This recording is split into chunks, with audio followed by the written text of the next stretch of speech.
සමහර ළමයි හිතනවානේ මම කොහොම හරි මෙතෙන්ට යනවා. කොහොම හරි කියන එක ඇත්තකින් තියන්නේ. එහෙම කොහොම හරි ගියපු කවුරුත් නැහැ. හැමෝම වර්තමානයේ හොඳට වැඩ කරලා තමයි එතෙන්ට ගියේ. එහෙනම් ඔය දරුවෝ හිතන්නේ මෙහෙම මම වැඩ කළොත් මං එතෙන්ට යනවා. ඒකයි හිතන්න ඕන. අපේ ළමයින්ට පැටලෙන තැන් කොහොම හරි යනවා නෙමෙයි. එහෙම යන්න බෑ. එහෙම කොහොමද යන්නේ? හිතන්න ඕන කොහොමද? මම දැන් වැඩ කළොත් මම එහෙනම් ඔය දරුවෝ ප්‍රශ්නේ එන ගානේ කොහොම හරි කරලා හොද්දට වැඩ ටික කරන්න. මේක වලගේ අයියෙක් අක්කෙක් ඉන්නවා නම් ඒගොල්ලන්ට කියන්න. ඒගොල්ලෝ රැකියාවක් කරනවා නම් ඒගොල්ලන්ට ප්‍රශ්න තියෙනවා නම් ඒ රැකියාව හොඳට කරන්න කියලා. කරන දේ හොඳට කරන්න කියන්න. තව දෙගුණයක් මහන්සිලා වැඩ කරන්න කියන්න. අන්න එහෙම වර්තමානයේ හදද්දී අනාගතේ එන්න තියෙන ප්‍රශ්න ටික පැනලා යනවා. හැබැයි පුතා ප්‍රශ්න කියන ඒවා එන්න තියෙන ඒවා.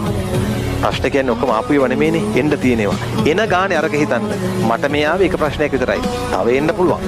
මම මේක විසඳ ගන්න ඕනේ. විසඳගන්නේ අර ක්‍රමයට. කොහොමද? ගින්නක් එද්දී වතුර දාන්න. ගින්න නිවෙන්නේ ගින්නකින් නෙවෙයි.